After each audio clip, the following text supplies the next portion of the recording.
Viewers, അപ്പോൾ ഇന്ന് നമ്മളൊരു തട്ടുപൊളിപ്പൻ തട്ടിടായിയുടെ റെസിപ്പി ആയിട്ടാണ് വന്നിട്ടുള്ളത്. എന്താ ഈ തട്ടിടായി എന്നല്ലേ, ഇതൊരു തട്ടിക്കൂട്ട് കടായി ആയിട്ട് ഉണ്ടാക്കിയതാണ് കേട്ടോ. പക്ഷേ നമ്മളതിൻ്റെ ടേസ്റ്റ് നോക്കിയപ്പോൾ കടായിയൊക്കെ അവിടെ മാറി നിൽക്കും, അത്രക്കും ടേസ്റ്റാണ്. അപ്പോൾ എന്തൊക്കെയാണ് ഇതിൻ്റെ ഇടയിൽ സംഭവിച്ചതെന്ന് വെച്ചാൽ, നമ്മൾ ടൊമാറ്റോ സോസില്ല, സോയാ സോസില്ല, അതേപോലെ തന്നെ കുറേ ഓയിൽ വെച്ചിട്ട് ചിക്കൻ പൊരിച്ചിട്ടുമില്ല. അപ്പോൾ നമ്മളൊരു അടിപൊളി തട്ടിക്കൂട്ട് സോസും ഉണ്ടാക്കി, അതിൻ്റെ കൂടെ തന്നെ ഈ ഒരു സംഭവം കൂടി ഉണ്ടാക്കി. പറയാൻ വയ്യല്ലോ, എനിക്ക് കടായി ഉണ്ടാക്കിയിട്ട് പോലും ഇത്ര നല്ല റിസൾട്ടും അഭിപ്രായങ്ങളൊന്നും കിട്ടിയിട്ടില്ല കേട്ടോ. അത്രക്കും ടേസ്റ്റി ആയിരുന്നു. നമ്മൾ നെയ്ച്ചോറിൻ്റെ കൂടെ കോമ്പിനേഷനായിട്ടായിരുന്നു കേട്ടോ ഉണ്ടാക്കിയിരുന്നത്. അപ്പോൾ ഇത് മിക്ക റൈസ് ഐറ്റംസിലേക്കും അതുപോലെ തന്നെ ബ്രേക്ക്ഫാസ്റ്റിലേക്കും ഡിന്നറിലേക്കും ഒക്കെ പോകുന്ന ഒരു നല്ലൊരു വിഭവമാണ്. അപ്പോൾ ഇതൊരു നിങ്ങളെ പരിചയപ്പെടുത്താൻ ഞാൻ ഭയങ്കര ഹാപ്പിയാണ് കേട്ടോ. ആദ്യമായിട്ട് നമ്മൾ 1 കിലോ ചിക്കനാണ് കേട്ടോ ക്ലീൻ ചെയ്തെടുക്കുന്നത്. ചിക്കൻ കിട്ടിയാൽ പിന്നെ ക്ലീൻ ചെയ്യാണ്ടിരിക്കാൻ പറ്റുമല്ലേ. അപ്പോൾ നന്നായിട്ട് ഒക്കെ ക്ലീൻ ചെയ്തിട്ട് വാഷ് ചെയ്തെടുക്കുന്നുണ്ട് കേട്ടോ. അതിനുശേഷം നമ്മളിത് മാരിനേറ്റ് ചെയ്യാൻ പോവുകയാണ്. അപ്പോൾ മാരിനേറ്റ് ചെയ്യാൻ പോകുമ്പോൾ നിങ്ങൾ കരുതും നമ്മൾ ചിക്കൻ പൊരിക്കണില്ല എന്ന് പറഞ്ഞിട്ടോ. ഇതൊക്കെ ഒരു ട്രിക്കാണ്. ഈ ട്രിക്കിലൂടെ ഒന്ന് ഉണ്ടാക്കി വെക്കും കേട്ടോ. നമുക്ക് കുറഞ്ഞ ഓയിൽ വെച്ചിട്ട് ചിക്കൻ പൊരിച്ചതിലും അടിപൊളിയാക്കിയിട്ട് കിട്ടും കേട്ടോ. നമ്മൾ സാധാ പൊരിക്കണ പോലെ തന്നെ ജിഞ്ചർ ഗാർലിക് പേസ്റ്റ്, മുളക് പൊടി, മഞ്ഞൾപ്പൊടി, അതുപോലെ തന്നെ പെരിഞ്ജീരകപ്പൊടി, ആവശ്യത്തിന് വിനിഗറും ഉപ്പും ആഡ് ചെയ്ത ശേഷം നന്നായിട്ട് മാരിനേറ്റ് ചെയ്ത് മിക്സാക്കി കൊടുക്കാം കേട്ടോ. നിങ്ങളെ കയ്യിൽ ടൈം ഉണ്ടെങ്കിൽ നിങ്ങളിതൊരു അരമണിക്കൂർ റെസ്റ്റ് ചെയ്യാൻ വെച്ചോളൂ. ടൈമില്ലെങ്കിൽ നമുക്കിപ്പോൾ തന്നെ കുക്ക് ചെയ്തെടുക്കാം കേട്ടോ. അപ്പോൾ നമ്മൾ കളറിന് വേണ്ടിയിട്ട് ഒരു പിഞ്ച് കളർ കൂടി ആഡ് ചെയ്യുന്നുണ്ട്. പിന്നെ ഇതിൽ ഞാൻ ആകെ മോശമായിട്ട് യൂസ് ചെയ്യണത് ഈ ഒരു ഫുഡ് കളർ മാത്രമാണ് കേട്ടോ. അത് ഈ ഷോക്ക് ഈ കടായിയുടെ ഒരു ലുക്ക് കിട്ടാൻ വേണ്ടിയിട്ട് ചെയ്യണതാണ്. അപ്പോൾ അത് വേണ്ടാത്തവർ അതൊന്ന് സ്കിപ്പ് ചെയ്താൽ, നമുക്ക് വീഡിയോ ആയിട്ട് ചെയ്യുമ്പോൾ എന്തായാലും ഒരു ഇത്തിരി കളറൊക്കെ വേണം. കൂടാതെ ഞങ്ങളുടെ കയ്യിൽ കാശ്മീരി ചില്ലി പൗഡർ ഇല്ലാത്തതുകൊണ്ട് എന്തായാലും വേണം. അപ്പോൾ ഇത് മാരിനേറ്റ് ചെയ്ത് വെച്ചിട്ട് നമുക്ക് വേഗം നമ്മുടെ തട്ടിക്കൂട്ട് സോസ് ഉണ്ടാക്കിയെടുത്താലോ. നമ്മുടെ സാധാ വാങ്ങുന്ന സോസിലാറ് അടിപൊളിയാണ് കേട്ടോ. ഒരു 5 തക്കാളി നെടുക്ക് ഇങ്ങനെ ചെറുതായിട്ട് കീറി കൊടുത്തിട്ട് തിളപ്പിക്കാൻ വെക്കുന്നുണ്ട്. കൂടെ ഒരു കഷ്ണം പട്ട, 2 ഗ്രാമ്പു കൂടി ഇട്ട് കൊടുക്കുന്നുണ്ട്. 2 വെളുത്തുള്ളി കൂടി ഇട്ടിട്ട് കുറച്ച് വെള്ളം പറഞ്ഞിട്ടാണ് കേട്ടോ നമ്മൾ തിളപ്പിക്കുന്നത്. എപ്പോഴാണ് കുക്കാവുക എന്നറിയാം. നമ്മൾ ഈ ഒരു തക്കാളിയുടെ തൊലിയൊക്കെ ഇങ്ങനെ വിടർന്ന് വരുമ്പോൾ നമുക്കിത് ഓഫാക്കാം കേട്ടോ. അപ്പോൾ നമ്മൾ ഓഫാക്കി വെച്ചിട്ട് ചൂടാറിയ ശേഷം ബാക്കി പ്രിപ്പറേഷൻസ് തുടങ്ങാം. ഈ തൊലിയൊക്കെ ഇങ്ങനെ അടർത്തി എടുക്കണം കേട്ടോ. ഇത്തിരി ചൂടുണ്ടായതുകൊണ്ട് തന്നെ എനിക്ക് കുറച്ച് ബുദ്ധിമുട്ടുണ്ടായി. പക്ഷേ ചൂടാറിയ ശേഷം നിങ്ങൾക്ക് എളുപ്പമായിട്ട് കഴിയും കേട്ടോ. അപ്പോൾ പച്ചത്തക്കാളിയൊക്കെ ആണെങ്കിൽ നമ്മൾ അതിൻ്റെ ഒരു നെട്ടുണ്ടല്ലോ, അതൊന്ന് ഒഴിവാക്കാൻ ശ്രദ്ധിക്കുക. അപ്പോൾ പെട്ടെന്ന് കഴിയും കേട്ടോ. അപ്പോൾ നമ്മളിതിങ്ങനെ അരച്ചെടുക്കാൻ പോവുകയാണ്. നമ്മുടെ മിക്സിയുടെ ചെറിയ ജാറിലിട്ട് നന്നായിട്ട് പേസ്റ്റ് ആക്കിയിട്ട് അരച്ചെടുക്കണം. ചെറിയ ജാറായതുകൊണ്ട് തന്നെ കുറേ ഒക്കെ ഒപ്പിട്ടിട്ട് ആകെ തെറിച്ച് പോകാനുള്ള കാരണം ഉണ്ടാകരുത്. ഇതിലേക്ക് നമ്മൾ ബാക്കിയുള്ള എല്ലാ സാധനങ്ങളും കൂടി ഇട്ട് അരിച്ചെടുത്തിട്ടുണ്ട്. അതിലേക്ക് ഒരു ഇത്തിരി കളർ കൂടി ആഡ് ചെയ്യുന്നുണ്ട്. ഞാൻ പറഞ്ഞില്ലേ, കളർ ഇതിൽ 2-3 തവണയായിട്ട് ആഡ് ചെയ്യുന്നുണ്ട്. പക്ഷെ ഇതൊക്കെ നിങ്ങൾക്ക് വേണ്ടെങ്കിൽ സ്കിപ്പ് ചെയ്യാം കേട്ടോ. നിങ്ങൾക്ക് ടേസ്റ്റ് മാത്രം മതിയെങ്കിൽ കളർ അതിന് ബാധിക്കണില്ലല്ലോ. അപ്പോൾ അത് തിളപ്പിച്ചെടുക്കാൻ വെച്ചേക്ക് ആവശ്യത്തിന് പഞ്ചസാര ഇട്ട് കൊടുക്കുന്നുണ്ട്. അതൊക്കെ ഞാനൊരു ഫ്ലേവറിനനുസരിച്ചാണ് കേട്ടോ ചെയ്തത്, അല്ലാണ്ട് കണക്ക് നോക്കിയിട്ടൊന്നും ചെയ്തിട്ടില്ല. ഒരു പൊടിക്ക് ഉപ്പിടുന്നുണ്ട്, അതൊന്ന് ബാലൻസ് ചെയ്യാനായിട്ട്. കുറച്ച് വിനിഗർ കൂടി ഒഴിച്ച് കൊടുത്തിട്ട് ഇങ്ങനെ നന്നായിട്ട് വറ്റിച്ചെടുക്കുന്നുണ്ട്. അപ്പോൾ നമ്മുടെ ടേസ്റ്റി ആയിട്ടുള്ള ടൊമാറ്റോ സോസ് റെഡി ആയിട്ടുണ്ട്. ഇതിൻ്റെ സ്മെല്ല് കേട്ടിട്ട് എൻ്റെ മക്കളൊക്കെ ഇങ്ങോട്ട് വന്നു കേട്ടോ, ടൊമാറ്റോ സോസ് ഉണ്ടാക്കിയിട്ടുണ്ടോ ചോദിച്ചിട്ട്. അപ്പോൾ അത്രക്കും അടിപൊളിയാണ്. അപ്പോൾ നിങ്ങൾക്ക് കുട്ടികൾക്കൊക്കെ ഒരു കേടുമില്ലാണ്ട് പെട്ടെന്ന് കഴിക്കണം എന്നൊക്കെ ഉണ്ടെങ്കിൽ പെട്ടെന്ന് ഉണ്ടാക്കിയെടുക്കാം. നമ്മൾ അതിലേക്ക് കളർ ആഡ് ചെയ്യുന്നതൊന്ന് സ്കിപ്പ് ചെയ്താൽ മതി കേട്ടോ. ഇതിപ്പോൾ ഞാൻ ഇങ്ങനെ ഒരു ആവശ്യമായതുകൊണ്ട് ഇതിൽ കളറൊക്കെ ആഡ് ചെയ്യുന്നുണ്ട്. നല്ലൊരു കൺസിസ്റ്റൻസിയിൽ ഓഫാക്കാൻ പറ്റിയിട്ടുണ്ട്. അപ്പോൾ ഇതൊന്ന് തണുത്ത് വരുമ്പോൾ ഇതിലേറെ പൊളി ലുക്കാവും കേട്ടോ. അപ്പോൾ ഞാൻ ആ ലുക്ക് കൂടി ജസ്റ്റ് ഒന്ന് ആഡ് ചെയ്യാം കേട്ടോ. അപ്പോൾ നമ്മുടെ ടൊമാറ്റോ സോസ് റെഡി ആയിട്ടുണ്ട് കേട്ടോ. കണ്ടിട്ട് കഴിക്കാൻ തോന്നുന്നുണ്ടെങ്കിലും നമുക്കിത് ചിക്കനക്ക് ആവശ്യമുണ്ടായതുകൊണ്ട് അവിടെ എടുത്ത് വെച്ചു കേട്ടോ. പിന്നെ അടുത്തതായിട്ട് നമ്മളൊരു ചട്ടി ചൂടാക്കണം. നമ്മൾ ഒരു കടു വറുക്കണൊക്കെ അത്രയും ഓയിലാണ് ഇതിലേക്ക് വെച്ചിരിക്കുന്നത്. ഈ ഒരു ഓയിലാണ് നമ്മൾ ഇത് മുഴുവൻ പൊരിച്ചെടുക്കുന്നത്. ഇപ്പോൾ ചിക്കൻ ഇടുമ്പോൾ മനസ്സിലാകും നമുക്ക് എത്ര കുറച്ച് ഓയിലാണ് അതിലേക്ക് ഇട്ടിട്ടുള്ളത് എന്നുള്ളത് കേട്ടോ. നമ്മളിതിങ്ങനെ ജസ്റ്റ് ഇങ്ങനെ ഓപ്പൺ ആയത് വെച്ച് കണ്ടാണ് കേട്ടോ കുക്ക് ചെയ്യാൻ കരുതുന്നത്. അതെന്താണെന്ന് വെച്ചാൽ നമ്മൾ ഈ ഓപ്പൺ ചെയ്ത് തന്നെ വെച്ചാൽ മതി. കാരണം ഈ ചിക്കനിന് നന്നായിട്ട് വെള്ളം ഇറങ്ങാൻ സാധ്യത ഉണ്ട്. കണ്ടോ, നന്നായിട്ട് വെള്ളം ഇറങ്ങും. അപ്പോൾ അത് അടച്ച് വെച്ചാൽ നമ്മൾ ഓവർ കുക്ക് ആവാൻ സാധ്യത ഉണ്ട്. നമ്മൾ ഈ വെള്ളമൊക്കെ ഒന്ന് വറ്റിച്ചെടുക്കുമ്പോഴേക്ക് ഇത് തുറന്ന് വെച്ച് വേവിക്കുകയാണെങ്കിൽ നമുക്ക് കറക്റ്റ് കുക്കായിട്ട് കിട്ടും കേട്ടോ. അപ്പോൾ നമ്മുടെ ചിക്കൻ നല്ലതായിട്ട് തിളച്ച് വന്നപ്പോഴേക്കും അത്യാവശ്യം നന്നായിട്ട് വെള്ളം ഇറങ്ങിയിട്ടുണ്ട് കേട്ടോ. അപ്പോൾ ഇത് ഇങ്ങനെ ഒന്ന് വെന്ത് കിട്ടട്ടെ. അപ്പോൾ എല്ലാവർക്കും ഒരു ഡൗട്ട് ഉണ്ടാവും ഇത് പൊരിഞ്ഞ ടേസ്റ്റ് എങ്ങനെ വരുന്നത്. അതൊക്കെ ഒരു സർപ്രൈസാണ്. അപ്പോഴേക്ക് നമുക്ക് ഉള്ളിയും ക്യാപ്സിക്കും അരിഞ്ഞെടുക്കാം കേട്ടോ. എൻ്റെ കയ്യിലുണ്ടായിരുന്നത് ആകെ ഒരു ക്യാപ്സിക്കാണ്. അത് ഞാൻ കട്ട് ചെയ്തെടുത്തിട്ടുണ്ട്. ക്യൂബായിട്ടാണ് കേട്ടോ കട്ട് ചെയ്തെടുക്കേണ്ടത്.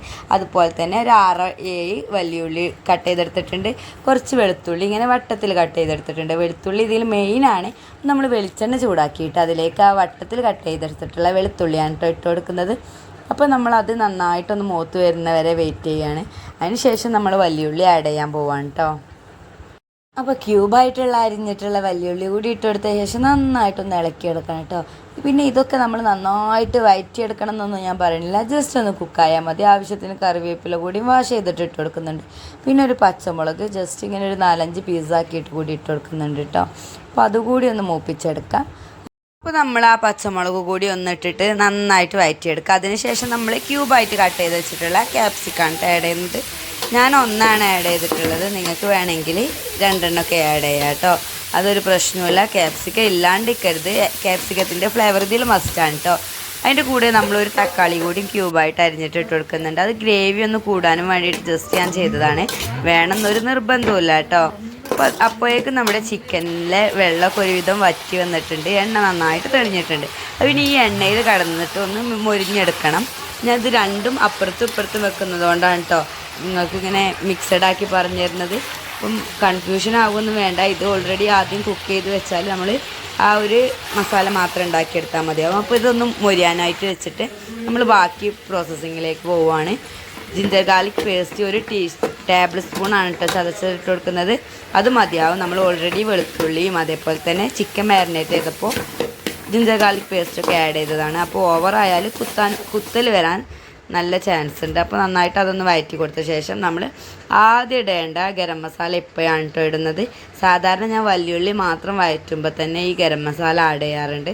പക്ഷെ ഇത് ഞാൻ ജസ്റ്റ് ഒന്ന് മറന്നു പോയതുകൊണ്ട് ഗരം മസാല ഇപ്പോഴാണ് കേട്ടോ ആഡ് ചെയ്യുന്നത്. ഇനി മസാലപ്പൊടികളൊക്കെ ആഡ് ചെയ്യാം. നമ്മൾ കുറേ മസാല പൊടികളൊന്നും ആഡ് ചെയ്യുന്നില്ല കേട്ടോ. ആവശ്യത്തിന് ഉപ്പ് ഇട്ട് കൊടുക്കുന്നുണ്ട്. നമ്മൾ ചിക്കനിൽ ഉപ്പിട്ടതുകൊണ്ട് തന്നെ ഗ്രേവിക്ക് ആവശ്യമുള്ള ഉപ്പ് മാത്രം ഇട്ട് കൊടുത്താൽ മതി കേട്ടോ. അതിന് ശേഷം ഒരു 1/2 ടീസ്പൂൺ മുളക് പൊടിയാണ് ഇട്ട് കൊടുക്കുന്നത്. നിങ്ങളുടെ കയ്യിൽ കാശ്മീരി ചില്ലി ഉണ്ടെങ്കിൽ ഒരു ടീസ്പൂൺ തന്നെ ഇട്ട് കൊടുത്തോളൂ. ഒരു 1/2 ടീസ്പൂൺ മഞ്ഞൾപ്പൊടി, ഒരു 1/2 ടീസ്പൂൺ പെരിഞ്ജീരകപ്പൊടി കൂടി ഇട്ട് കൊടുത്ത് നന്നായിട്ട് മിക്സ് ചെയ്യുന്നുണ്ട് കേട്ടോ. ഇത് അത്യാവശ്യം നല്ല എരിവുള്ള മുളകായതുകൊണ്ടാണ് ഞാൻ 1/2 ടീസ്പൂൺ മേലെ ഒതുക്കിയത്. പക്ഷെ അത് പ്രശ്നമല്ല, എരിവുണ്ടാവും. പച്ചമുളകും മുളകും പൊടിയൊക്കെ ഇട്ടില്ലേ. പിന്നെ ചിക്കനിൽ ഓൾറെഡി തേച്ചപ്പുള്ള എരിവുണ്ടാവും. പിന്നെ നമ്മൾ തയ്യാറാക്കി വെച്ചിട്ടുള്ള ടൊമാറ്റോ സോസ് ഒരു 3 ടേബിൾ സ്പൂൺ ഇട്ട് കൊടുത്തിട്ടുണ്ട്. അത് നന്നായിട്ടൊന്ന് വഴറ്റിയെടുക്കുക. അപ്പോഴേക്കും നമ്മുടെ ചിക്കനൊക്കെ നന്നായിട്ട് മൊരിഞ്ഞ് കിട്ടിയിട്ടുണ്ട് കേട്ടോ. ഇപ്പോൾ ഇത് പറയുമോ നമ്മളിത് എണ്ണയില്ലാണ്ട് പൊരിച്ചെടുത്തതാണെന്ന് കണ്ടാൽ ഒരിക്കലും പറയില്ല. അപ്പോൾ നമ്മളത് നന്നായിട്ട് കോരി അത് ആ ഒരു പാത്രത്തിലേക്ക് ഇട്ട് മിക്സ് ചെയ്യാണ് കേട്ടോ. അപ്പോൾ അതിലെ ഒരു തുള്ളി ഓയിൽ ഇങ്ങനെ തെളിഞ്ഞ് വന്നിട്ടുണ്ട്. അതുകൂടി നമ്മൾ അതിലേക്കാണ്ട് ആഡ് ചെയ്യുക. നമ്മൾ സാധാരണ കടായി ഉണ്ടാക്കുമ്പോൾ പൊരിച്ച കോഴിയുടെ എണ്ണ കൊണ്ടല്ലേ ഉണ്ടാക്കാറ്. അപ്പോൾ ആ ഒരു ഫ്ലേവർ കിട്ടാൻ വേണ്ടിയിട്ട് അതിൽ തെളിഞ്ഞ് വന്നിട്ടുള്ള ഓയിൽ കൂടി ഞാൻ അതിലേക്ക് മിക്സ് ചെയ്ത് കൊടുത്തിട്ടുണ്ട്. ഇപ്പോൾ നമ്മൾ ഈ ഒരു ഗ്രേവി നന്നായിട്ട് ഈ ചിക്കനിലൊക്കെ പിടിക്കുന്നത് വരെ ഒന്ന് ഇളക്കി കൊടുക്കുക. അതിനുശേഷം നമ്മൾ 1 ടീസ്പൂൺ കോൺഫ്ലവർ എടുത്തിട്ട് വെള്ളത്തിൽ ഒരു ഇത്തിരി കളർ കൂടി ആഡ് ചെയ്തിട്ട് ഇളക്കി കൊടുക്കാം കേട്ടോ. നിങ്ങളെ കയ്യിൽ തൈര് ഉണ്ടെങ്കിൽ തൈരിൽ ഇളക്കി കൊടുത്താൽ നല്ല ടേസ്റ്റാണ്. ഇപ്പോൾ ഇതിൻ്റെ കയ്യിൽ തൈര് ഇല്ലാത്തതുകൊണ്ട് ഞാൻ ഇങ്ങനെയാണ് കേട്ടോ ചെയ്തത്. കൂടാതെ ഞാൻ ഒരു നാരങ്ങയുടെ അരമുറി എടുത്തിട്ട് പിഴിഞ്ഞ് കൊടുക്കുന്നുണ്ട്. പുളിക്കും വേണ്ടിയിട്ട് കുറച്ച് കുറവ് തോന്നിട്ടോ. ഇപ്പോൾ ഏകദേശം നമ്മൾ ഇതൊന്ന് ഒരു 5 മിനിറ്റ് കുക്ക് ചെയ്താൽ നമ്മുടെ ആ പൊടിയൊക്കെ ഒന്ന് നന്നായിട്ട് കുക്കായിട്ട് വരും. ഇതാണെങ്കിൽ നല്ലൊരു ക്രീമി ടെക്സ്ചറിൽ കിട്ടും. പിന്നെ നമ്മളെ ഗാർണിഷിങ്ങിനായിട്ടുള്ള മല്ലിയിലയാണ് കേട്ടോ. മല്ലിയിലയുടെ കൂടെ കുറച്ച് പുതിനയില കൂടി കട്ട് ചെയ്തിട്ട് ഇട്ട് കൊടുത്തിട്ടുണ്ട്. പിന്നെ നന്നായിട്ട് മിക്സ് ചെയ്ത് കൊടുക്കുക. ഉപ്പ് നോക്കിയിട്ട് കുറവുണ്ടെങ്കിൽ അതുകൂടി ഒന്ന് ആഡ് ചെയ്യുക കേട്ടോ. അപ്പോൾ നമ്മുടെ ടേസ്റ്റി ആയിട്ടുള്ള തട്ടിക്കൂട്ടായിട്ടുള്ള ഒരു കടായി റെഡി ആയിട്ടുണ്ട്. നിങ്ങൾ ഇങ്ങനെ ട്രൈ ചെയ്ത് നോക്കിയിട്ടില്ലെങ്കിൽ ഇങ്ങനെ ട്രൈ ചെയ്ത് നോക്കൂ കേട്ടോ. ഇനി സോസ് ഇല്ലയെന്നോ അല്ലെങ്കിൽ കുറേ ഓയിലില്ലാന്നൊന്നും വെച്ചിട്ട് ഒരിക്കലും കടായി ഉണ്ടാക്കാണ്ടിരിക്കരുത്. നമ്മളുള്ള സാധനങ്ങൾ വെച്ച് പുതിയ പുതിയ സാധനങ്ങൾ കണ്ടെത്തണം. അപ്പോൾ ഇത് നല്ലൊരു ടേസ്റ്റുള്ള ഒരു ഐറ്റം ആയിട്ട് തന്നെ കിട്ടിയിട്ടുണ്ടായിരുന്നു. അതുകൊണ്ടാണ് ഞാൻ പെട്ടെന്ന് തന്നെ നിങ്ങൾക്ക് വേണ്ടിയിട്ട് ഷെയർ ചെയ്തത് കേട്ടോ. അപ്പോൾ നമ്മൾ ഇത് നെയ്ച്ചോറ്റിലേക്ക് വേണ്ടിയിട്ട് ഉണ്ടാക്കിയതെന്ന് പറഞ്ഞിരുന്നു. ഇത് നമ്മൾ ബ്രെഡിലേക്കും ബൂസിലേക്കും അധിക ബ്രേക്ക്ഫാസ്റ്റുകളിലേക്കും റൈസ് ഐറ്റംസിലേക്കും ഒക്കെ നല്ലൊരു കോമ്പിനേഷൻ തന്നെ ആയിരിക്കും കേട്ടോ. അപ്പോൾ ഇങ്ങനെ ട്രൈ ചെയ്യാത്തവർ ജസ്റ്റ് ഒന്ന് ട്രൈ ചെയ്തിട്ട് നിങ്ങളുടെ ഒപ്പീനിയൻ ഒന്ന് കമൻറ്റ് ബോക്സിൽ അറിയിക്കണേ. അപ്പോൾ ഈ ഒരു വീഡിയോ ഇഷ്ടപ്പെട്ടു, നിങ്ങൾക്ക് യൂസ്ഫുൾ ആകുന്നുണ്ടെങ്കിൽ നിങ്ങൾ നിങ്ങളുടെ ഫ്രണ്ട്സിനോ റിലേറ്റീവ്സിനോ ഒന്ന് ജസ്റ്റ് ഒന്ന് ഷെയർ ചെയ്ത് ഹെൽപ്പ് ചെയ്യണേ. സബ്സ്ക്രൈബ് ചെയ്യാതെ കാണുന്നവർ സബ്സ്ക്രൈബ് ചെയ്യണേ. പിന്നെ സബ്സ്ക്രൈബ് ചെയ്തിട്ടില്ലെങ്കിൽ ഈ ഒരു റെസിപ്പി തയ്യാറാക്കാൻ മറക്കരുത് കേട്ടോ. അത്രക്കും അടിപൊളി ടേസ്റ്റാണ്, നിങ്ങളിതൊരിക്കലും മിസ് ചെയ്യരുത് കേട്ടോ.